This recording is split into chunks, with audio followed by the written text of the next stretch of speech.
Today's episode of Tuesday Talks is with David Bennett. David is a professional pianist, published composer, and the most wonderful YouTube musician educator, who you might know from the David Bennett Piano channel, which has over 1 million subscribers and counting. He is a fountain of knowledge and has some amazing videos on the Beatles, Radiohead, key changes, time signatures, and chord progressions. Honestly, I wish I'd had his channel when I was studying theory. David has just released his own original music too, The Sea in July, which is out now wherever you stream your music. Oh, and you can also support his EP on Bandcamp. As a long-time pro musician, David has some really useful touring advice for me. Yes, I am on tour around the UK in exactly 1 week, info below. But we also talk in depth about his songwriting process, recording, and of course, being a music YouTuber. Let's get into it.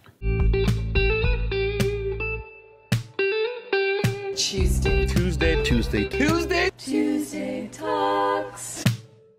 I think it's always really interesting talking to musicians who have used YouTube to forge a career, who then almost use it as a tool to going back to their roots. And it sounds like that's what you're doing by releasing some songs in the near future.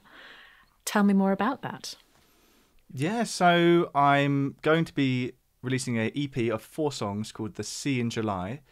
And it's really the first collection of original songs I've released for the best part of a decade. Certainly the first I've released since I started YouTube. I kind of fell out of love with songwriting, but got back into it. And now with the prospect of being able to release it to an existing audience, it's suddenly got this new excitement, but also pressure that this has to be sort of the best thing I can do. I really, really want it. I do not want to release it and think I could have done better than that, you know. So what was your process of getting it to that sort of stage of the quality control?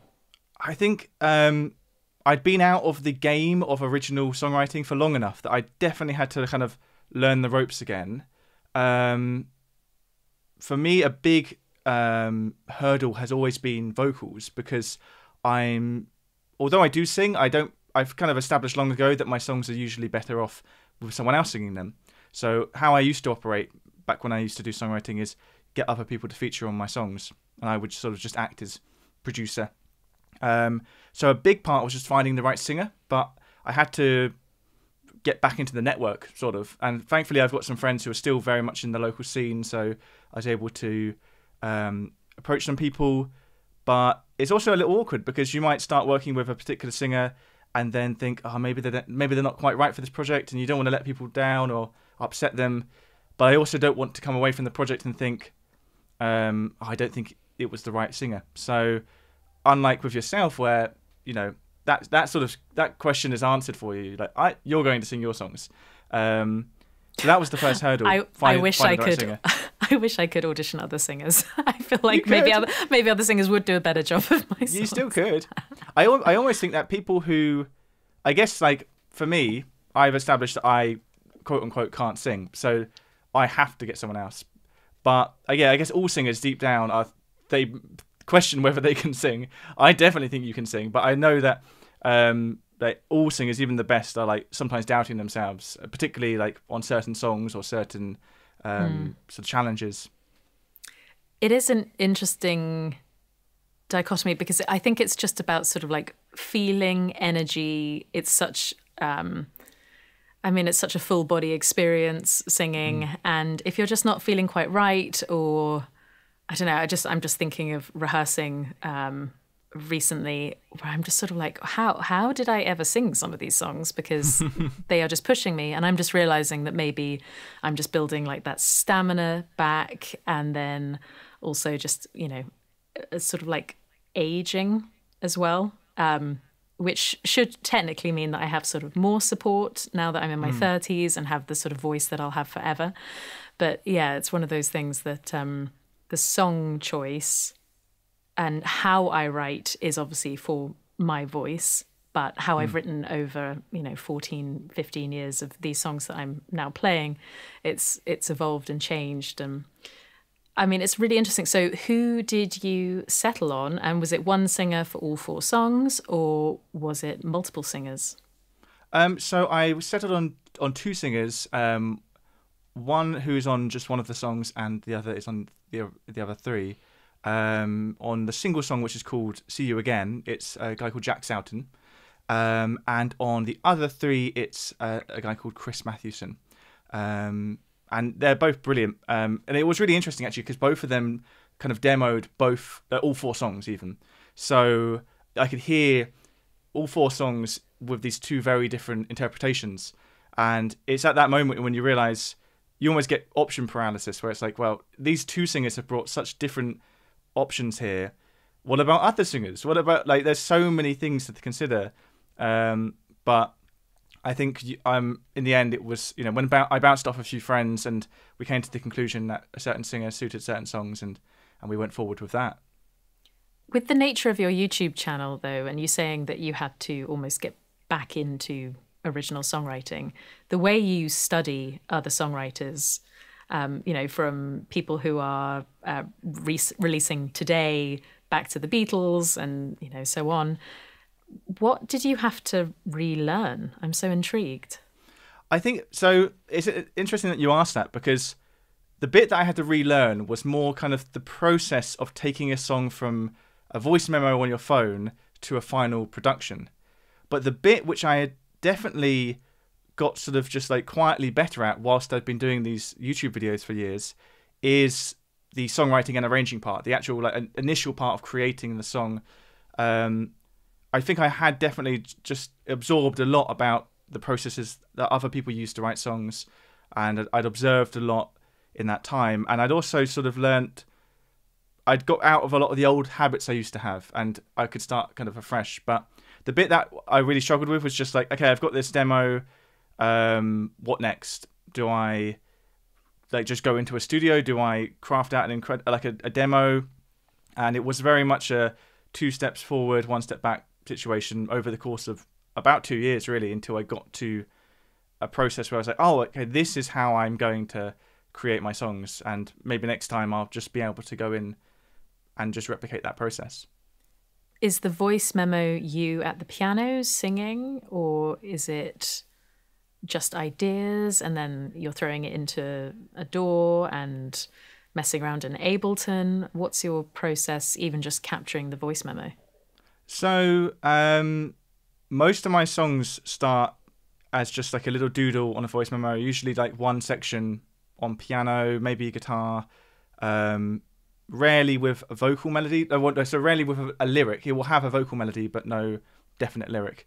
And then what I typically do is I'll write something every day and listen back periodically, and anything that jumps out, it's like, oh, that's actually quite good. I will try and refine it, add more sections, add lyrics until it's a final thing. So it will go through quite a lot of voice memos until it's like, okay, this is now the final sketch of the song, before I even then get into Ableton, and then the process kind of continues from there. I am obsessed with just being able to capture it on voice memos, and I always find I got the advice from Dan Sells, who's the lead singer of The Feeling, years ago, like 2017.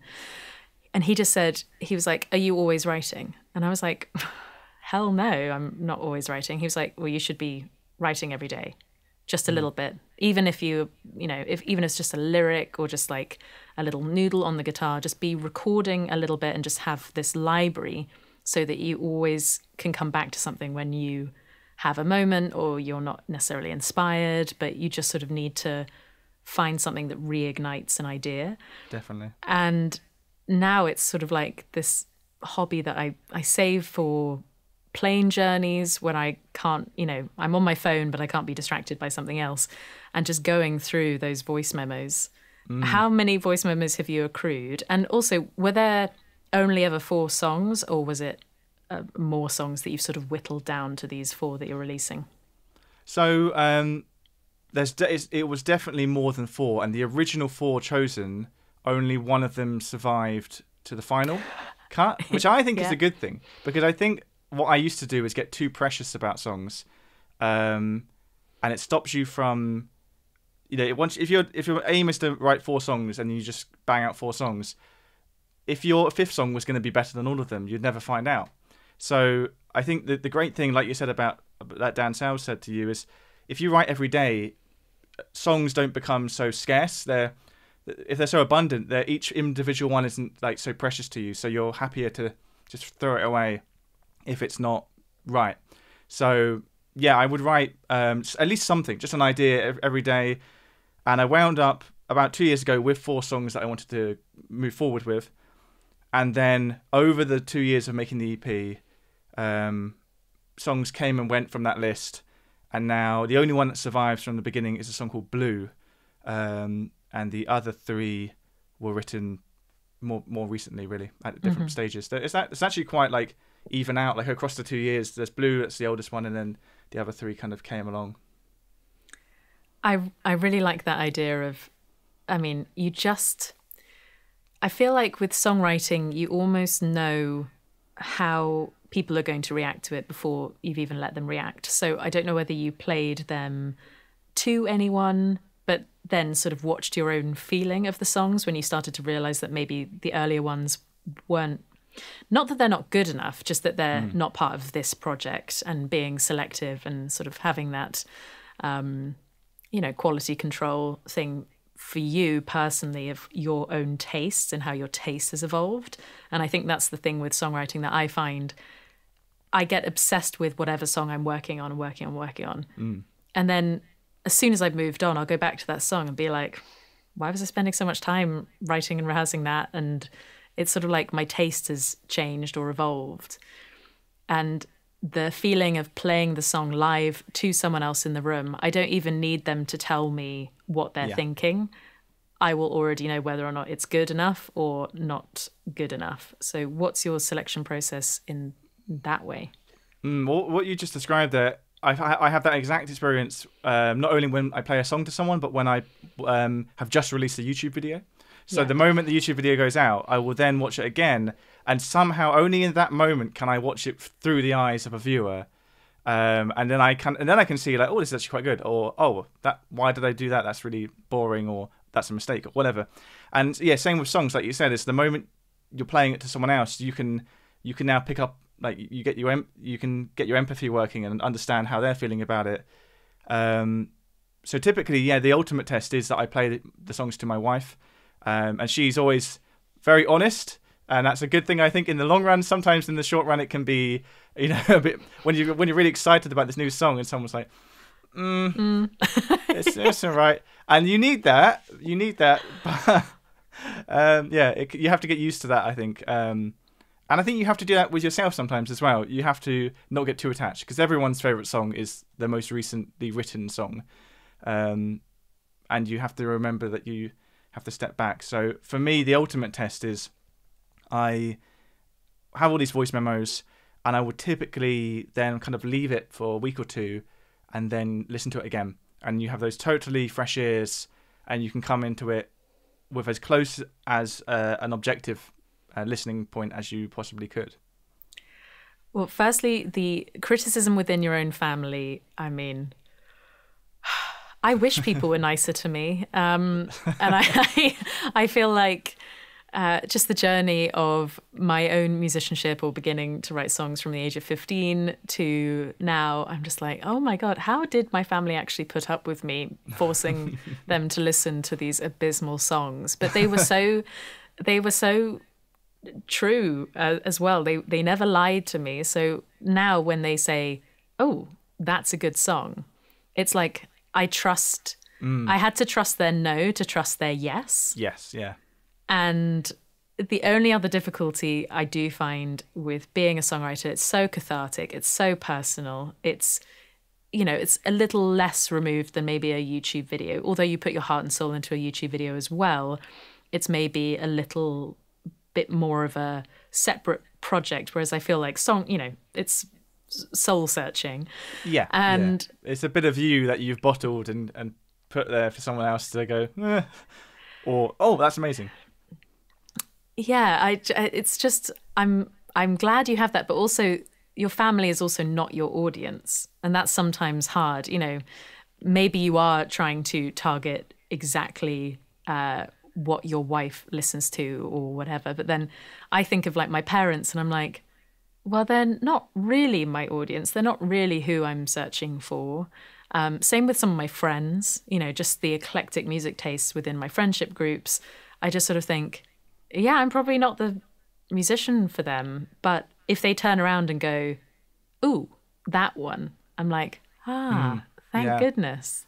I think a big thing I realized this time around is how important it is to get past the just vocals and piano or vocals and guitar stage and get closer to what the final product will be. Because I think, particularly for a non-musician, it's very hard for them to judge what the final potential is of a song. And a lot of my favourite songs, if you just whittled them down to acoustic guitar, they might not be very good anymore. I think the arrangement is actually really important. So what I've tried to do now a bit more is, if I believe in a song, I will try and get it into Ableton and build up the arrangement a bit, get it nearer to a representation of its potential before then showing it to other people. And then maybe then, if there is something there, they're more likely to see it. Ooh, I think that's an interesting idea, because I would say that any great song that you listen to should be able to be whittled down to just a bass line and a melody. And if it doesn't make sense, I wouldn't say it's a great song. Songs can definitely be covered up by production and, all the sort of, tricks. But I love it when I cover a song and it is just me playing guitar and vocals, and you just see how great the songwriting is in that moment of 3.5 minutes, and how simple it is. So I'm intrigued you think that way. I know what you mean, and I've heard that sentiment before, and I definitely know what you mean, where like you take a song that typically has a big arrangement, you strip it right back, and you almost sort of bring out the beauty of it. You can now see it more rawly. But I think also some songs, the instrumentation of it is just as important as the vocal and the lyric and the melody. Like songs like I Am the Walrus by the Beatles, if you did an acoustic version of that, I don't think it would be nice to listen to. It's like that's the melody, and then the chords are just these jarring things. So it's kind of horses for courses, I think. Like your music is quite singer-songwritery, so the moment you're sat with your guitar, I think you're actually quite close to your final product in a way, if you know what I mean. Yes, I think it's maybe a certain genre of songwriting.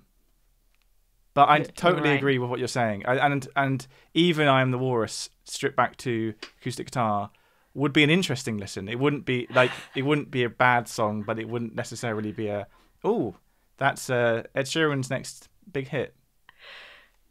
Yeah, I guess it's just, does it fall apart? Like, would it fall apart? It probably wouldn't fall apart. It would probably be strange. But yeah, it's more sort of thinking of the current Spotify top 40 or whatever. And if you take a song and you try and just play it in its most minimalist form, does it fall apart?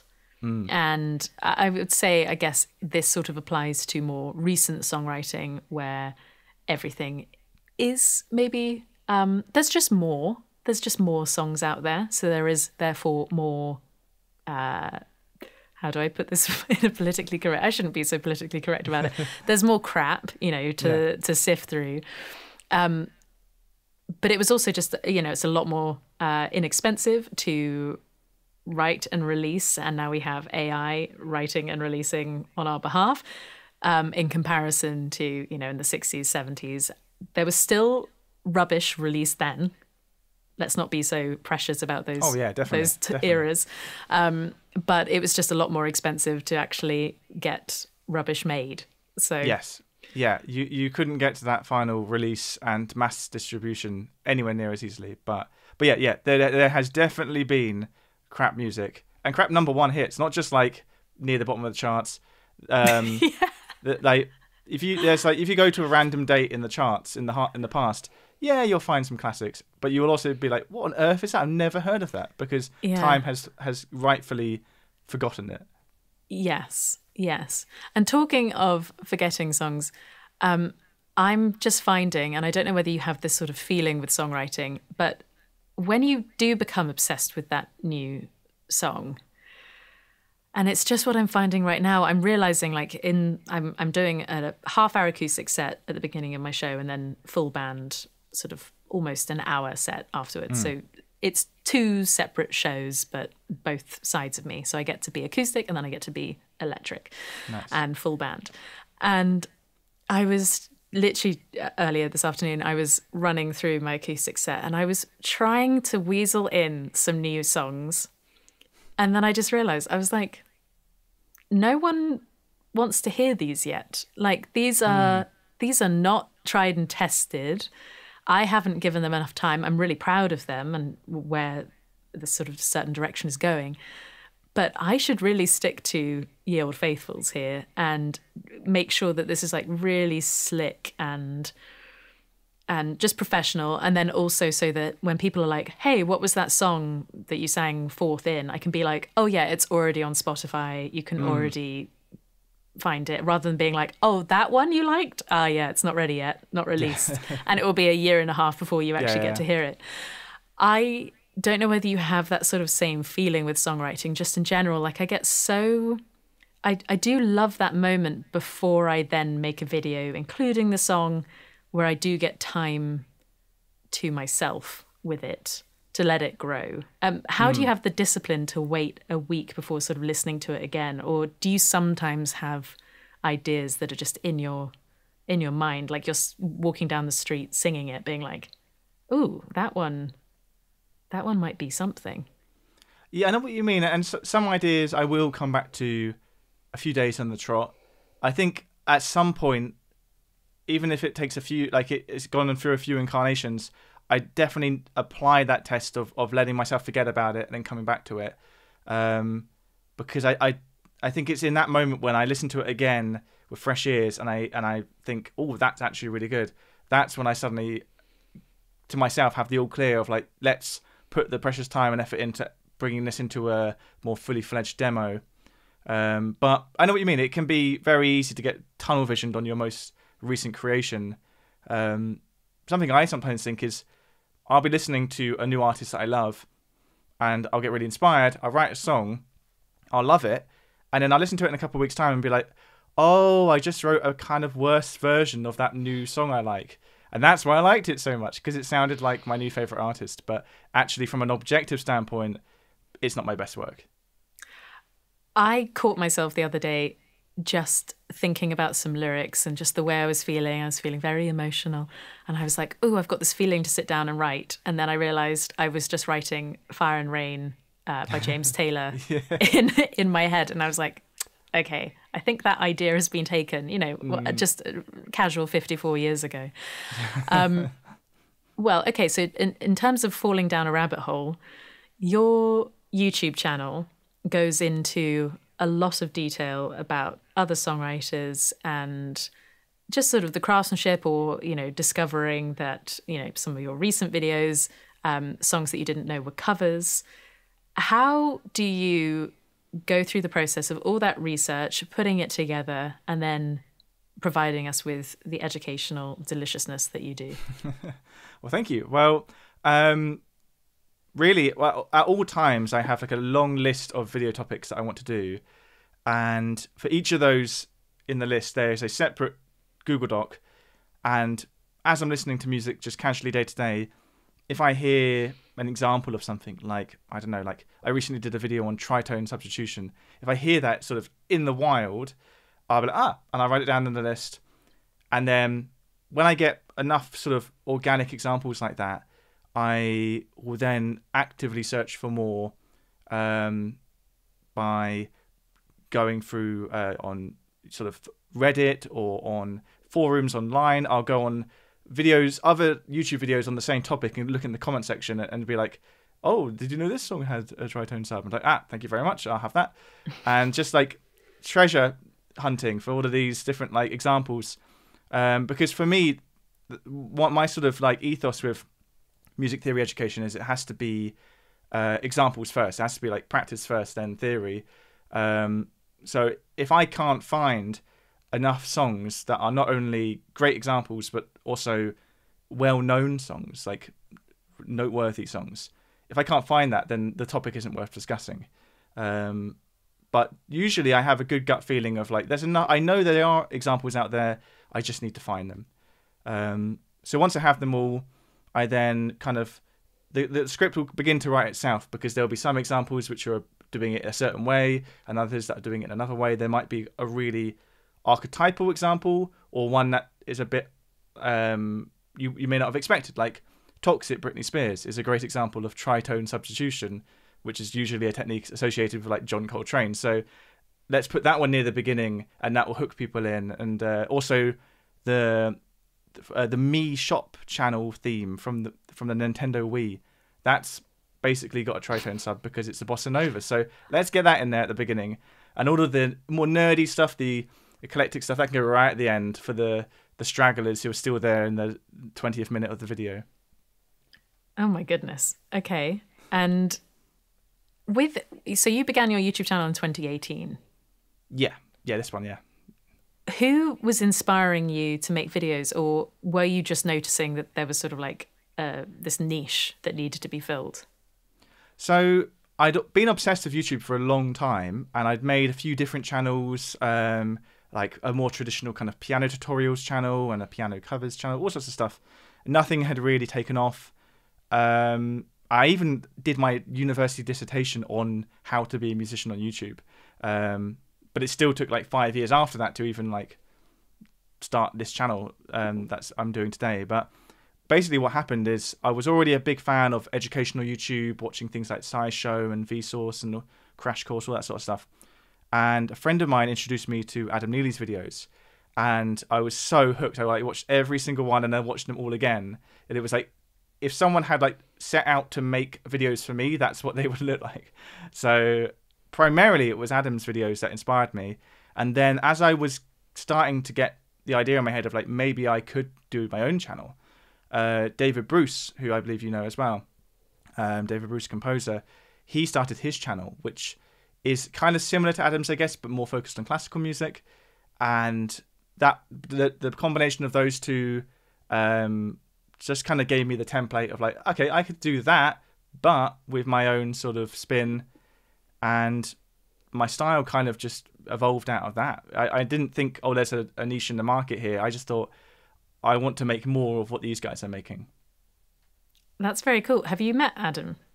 Yes. Yeah, I met Adam a couple of times. I met him when he played in London, and I met him when he played in Brighton. Oh, great. Okay.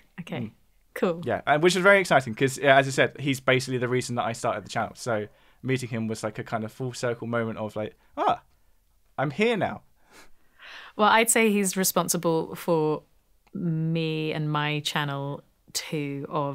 I started in 2017. I think it was like January, but I wasn't taking it incredibly seriously. I really didn't think it was going to take off for me either. And I'd tried and failed, and it had all been on the same channel, but you know, since I think I've had mine since 2005, 2006. And he was the one who sort of sat me down in 2018 when we first met, and he just went, you should probably put like a few more hours into your videos, work a little harder, and then probably within a year you'd be able to be full time. And he was sort of like, you should really go for it. And I was like, how did you meet him? What was that situation? We met at Thoman's event in Germany. Oh, right. I think it was their first. I think it was called Gearhead University then. I think they did too. That. Yeah, and I was doing Tuesday Talk episodes with everyone back when they were just sort of 9-minute episodes, and they were just ways, because I had a full-time job, so I was like trying to make content, but I, was forging my own path and within the sort of limited time that I had. And I think we had a few beers, and then we were there with a few friends. I think Tyler Larson of Music Is Win was there too. And everyone was just talking about their new fledgling business plans and like how they were going to sustain this and how they were going to keep it up and, what they saw for the future. And I was working for Shaw Microphones at the time as their sort of social media content creator. And yeah, I think it was within the year I was full-time. Adam Neely, he had apologized to me recently in a sort of joking way, but also because we're all sort of, 5-6 years in now, and you just realize that the YouTube game has only evolved, that maybe we started out our channels as a launch pad into other types of careers. And now, with you wanting to do more songwriting and releasing, Adam wanting to do more touring, me to do a mixture of both, you realize that you can't step away from YouTube. And if you want it to continue to work with you, it's something that you have to keep fueling and keep coming up with ideas for. So with you and your journey from 2018 to now, over 1 million subscribers, and I'm not quite sure, how many videos do you think you've uploaded? I think it's the best part of 400 now. Yeah, it's a hefty body of work.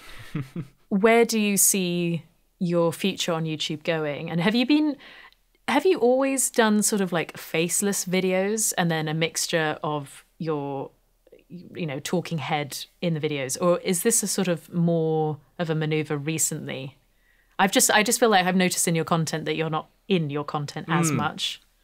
Yeah, so I as for the faceless thing, when I first started, I made an active effort to appear on camera, because I kind of noticed that a lot of the channels, like Adam's channel, David Bruce's channel, that I was aspiring to be like, they often were appearing on camera. And although it might seem like a very sort of calculated move, I thought you definitely connect more with someone when you see them on camera and you get to know them rather than them being this sort of disembodied voice. But about 2 years ago, I started experimenting with doing the odd one where it's just voiceover. And usually it's because I wanted to have so many intricate diagrams or illustrations for what I was explaining that to also have me on screen seemed a bit redundant. And when I film to camera, I don't read an auto cue. I just deliver as if I was delivering it to a class. But when I'm doing voiceover, I can read a script. So if it's something very precise and I want to read it exactly how I've written it, I'll do the voiceover one. But as for YouTube and me, like when I first started, I never envisioned it becoming a full-time job. Like it's been my full-time job for 4 years now. When I started, I was playing at hotels and restaurants, and I was doing library music, and I was teaching private lessons. I was doing all sorts of bits of music, and I just saw this like, at most, this will be another little thing in my catalogue of work, in my kind of like portfolio, that will contribute maybe a bit of money if I'm lucky. Early days, the only way I could possibly envision it making money was Patreon, because I was just constantly hit with copyright issues because of the amount of clips I use. But I didn't want to not use the clips, because that was kind of my mission statement, is like, I want to use music when I teach theory. I hate when theory's taught and you don't even hear any real music. But as the years went by, I managed to sort copyright issues out, and the channel grew, and like by 2020, it became quite clear that this could be my full-time job. And although it took me a little longer to actually scale back all of the other work I was doing, I'm here now, and at least for now, I can see it going on into the future, and I'm quite happy about that. There have been times when I felt a bit burnt out by it, but getting other editors involved has definitely helped with that. But as for whether it's going to get in the way of the songwriting stuff, I think right now I'm just so excited that when I release these songs, I'll be releasing them to an active audience who are already interested, or at least intrigued by what I've made.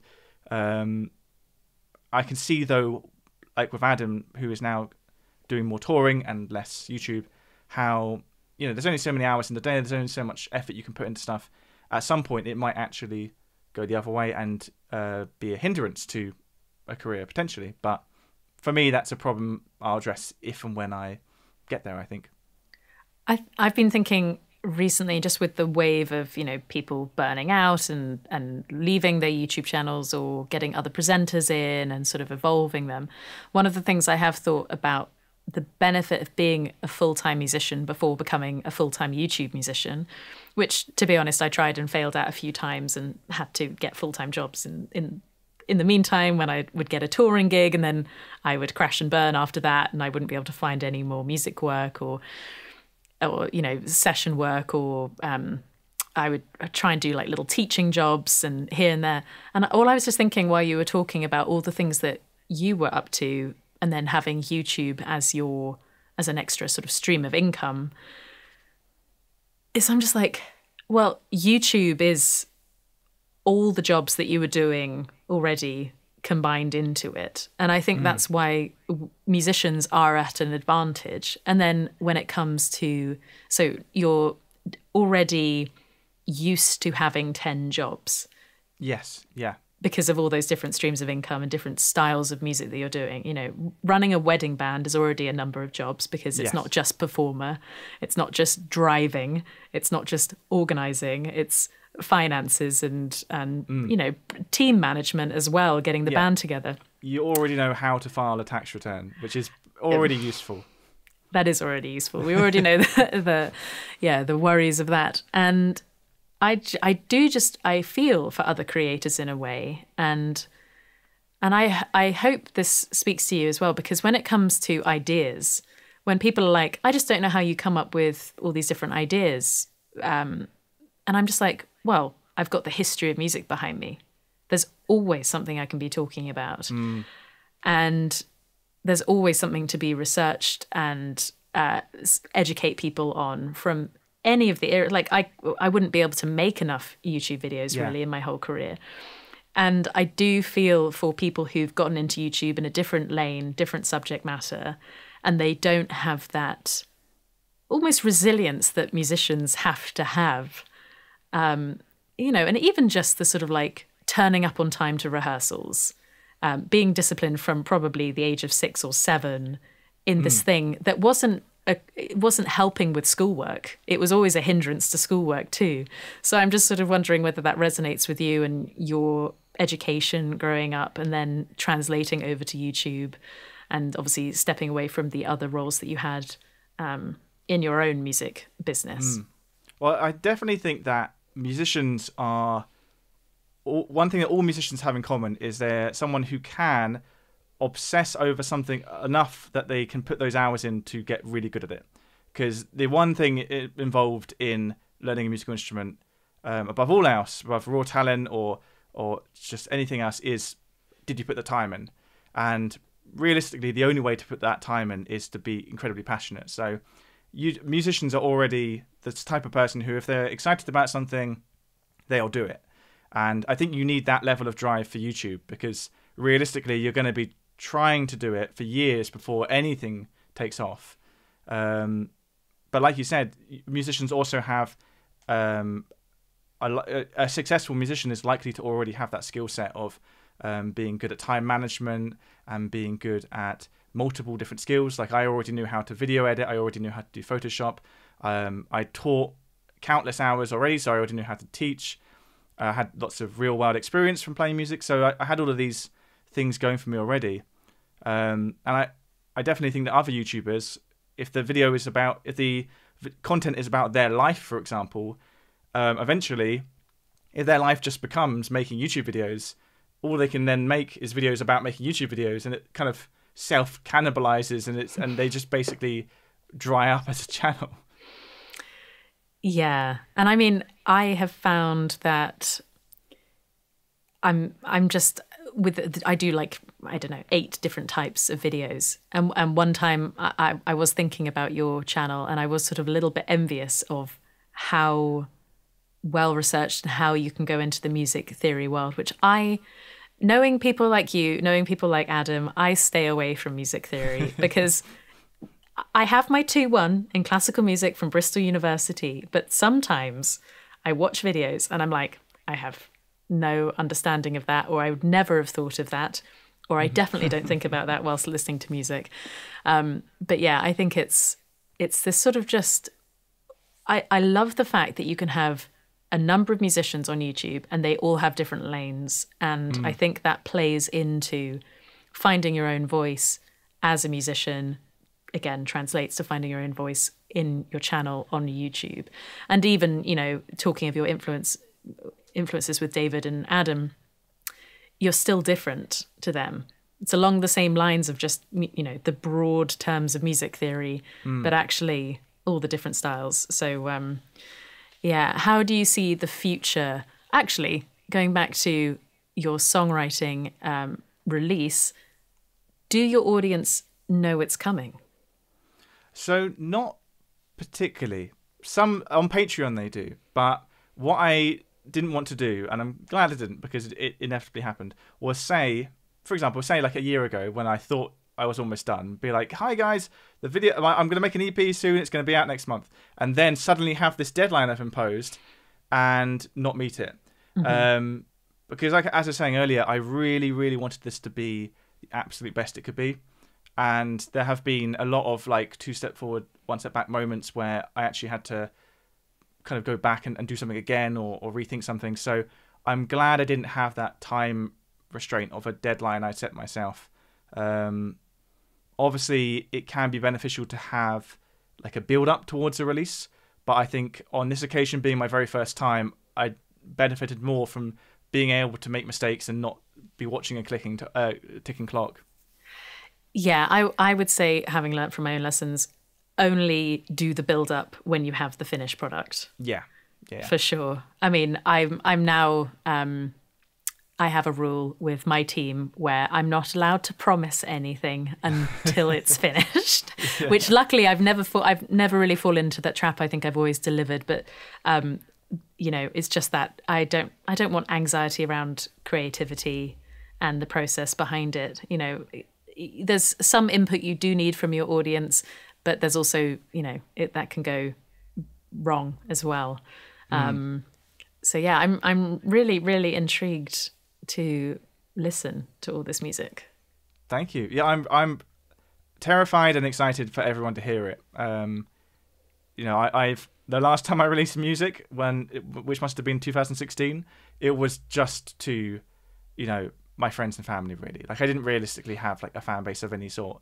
And it was more just a sort of like, I need to make an album because I love songwriting. I want to do it. There was no goal beyond just like, let's complete this thing.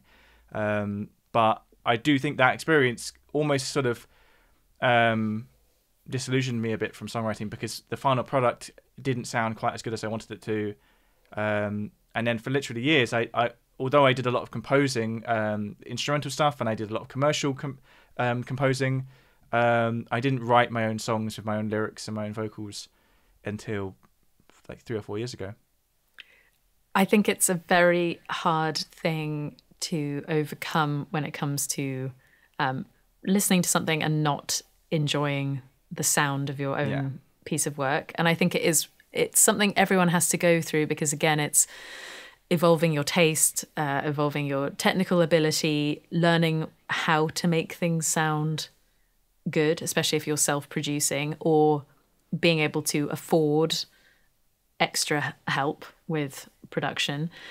And I've just done something where for tour, for the final songs, I've reworked in the studio with the producer who helped me who produced Super Sexy Heartbreak, getting 3 of my sort of most known songs, Long Island City, A Little Bit of Madness, and Primrose, up to the same standard of sound.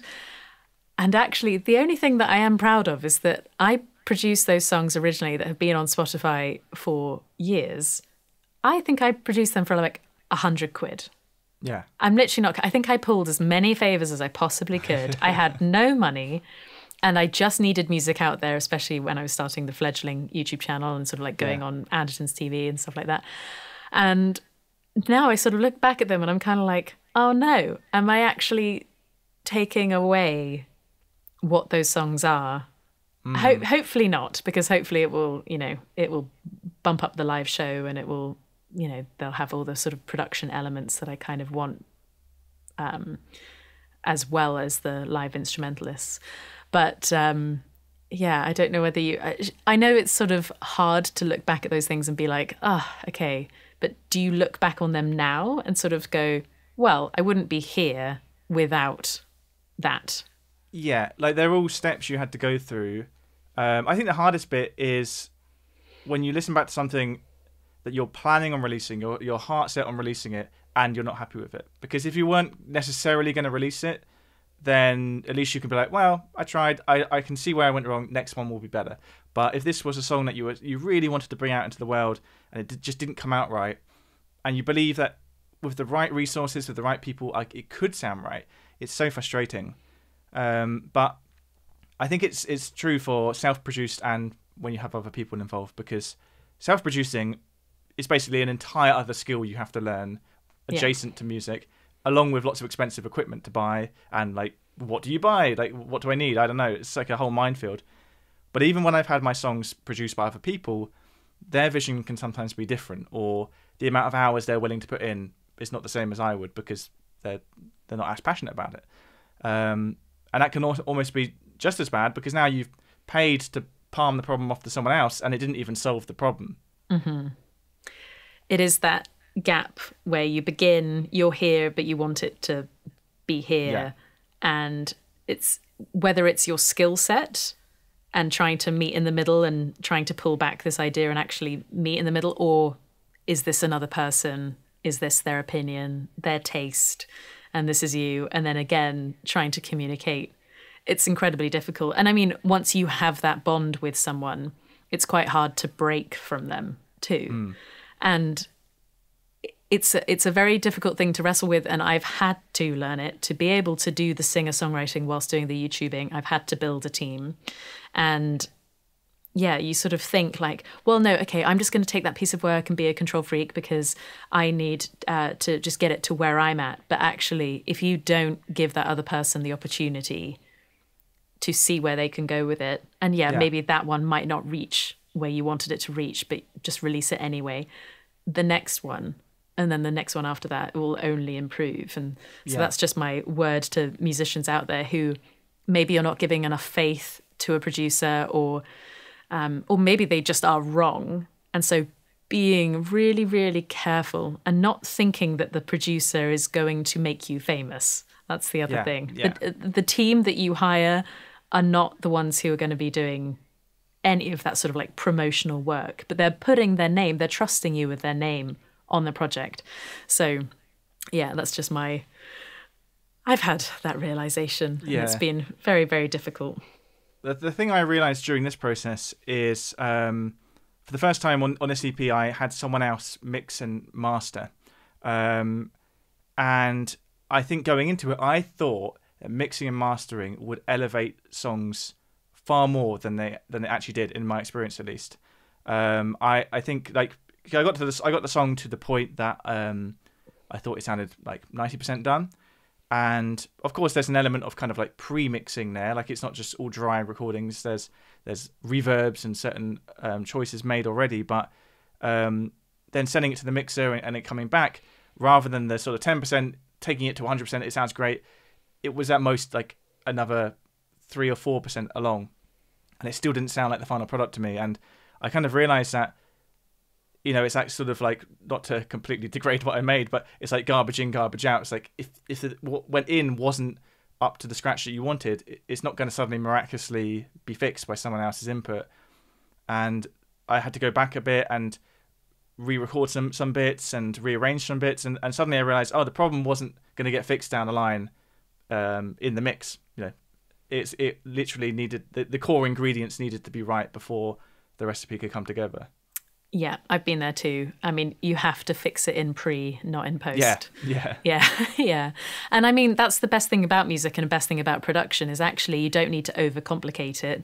And when you do have those good performances, whether it is just vocals and piano, I mean, a la Adele, it's there's not so much going on there. It's not the microphone doing it. That sort of performance could be captured on a very affordable microphone as opposed to a super expensive one, and it would probably be the same sort of like energies, same dynamics, same, you know, literal performance. But yeah, no, I find it very difficult being in the studio doing things over and over and over again. So I've come up with my own process that if I'm recording vocals or recording guitars, I probably, especially, you know, running the business at the same time, can only manage like 2 or 3 hours of like good energy where I can still get something, but like after trying 8-hour days, just realizing like, no, diminishing returns. Yeah, Sure. I earlier this year, I went to Livingston recording studio in North London because they have a really nice piano there. And I wanted to record the piano on a real piano. And at the time, the only day available was like a 12-hour day. So I thought, okay, I'll record like what I need for my EP in the morning, and then I'll shoot some like solo piano stuff. It could go on my second channel, and then in the evening maybe I'll shoot a YouTube video. I did all that, but by the end of the day, I was so exhausted, and on the drive home, my back was just like so like crooked from sitting on that bloody stool all day. It was not a good idea at all. No, that's very intense. Did you actually manage to release absolutely everything? Because I've done long days like that and then gotten to the point where I'm like, oh my God, I look bloody exhausted in that. That cannot go on the internet forever. Yeah, it wasn't. The good thing is that like for the most part, the performances on the piano sounded good, and I definitely had the right idea in doing the important bit first when I was still awake, Fresh, and then doing the less important stuff and the least important stuff. But yeah, it definitely needs to be quality over quantity when you're making something, and it can be very easy to think like, I'm spending a lot of money on this, I need to get lots of value out of it, but the value comes in one great thing, not many average things. Absolutely. Well, I'm very, very excited to hear this music. It's being released on streaming and Bandcamp, and I assume to your Patreon followers too? Yes, yeah, and I will be making lots of noise about it on my YouTube channel as well. Okay, are you going to be making sort of dedicated videos to your songs? Are you going to, change up the format? There will be at least one sort of like lyric video, rather than the music video. And I'm hoping to make some videos sort of looking more at the process of how I made the songs. And I might even be cheeky and sneak them into some of my music theory episodes as well as like examples of certain chord progressions. That's all I do with any guitar review. I'm like, oh, here's an original song, just so you know. Yeah. No, that is amazing. I'm really, really excited, and obviously your channel will be linked in the description for everyone watching. If you aren't aware of David's stuff, then yeah. Well, thank you so much for being on Tuesday Talks. Thank you for having me. It's been great. It's been so fun, and well, yeah, I'll be seeing you very soon in London. Yeah, I will be seeing you at your show. Yeah, which I'm very excited to see. Well, thank you. Thanks for your time. No worries. See you soon. Well, there you go. If you enjoyed that conversation, then do subscribe to David's channel, David Bennett Piano. I will link it in the description below, as well as my UK tour dates. But of course, I will be seeing you here again very, very soon.